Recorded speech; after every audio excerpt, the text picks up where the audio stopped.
si Romar, operator ng DTFD sa branch ng Robinson Space Commercial. Nagamit ko ito ng itong araw na may total of 508 pieces po ng weekly. Ito naman po ang printer head. Ang huling palit po nito ay noong January last year po. Copying na may 80% bit condition po. Head clean.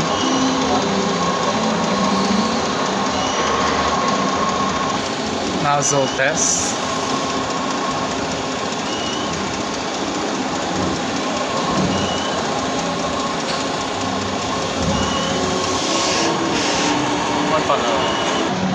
Ink system is tama lang po ang level. Pre-stock na din sa ABR round wire. Sa stocks naman po namin ito po yung use. Nandito naman po yung unused. Ito naman po yung sa may daily output namin. Sa may withdrawal naman namin ito lang po. And ito naman po yung sa weekly physical inventory. Sa SR naman po, wala pa naman po. Wala po, maraming salamat.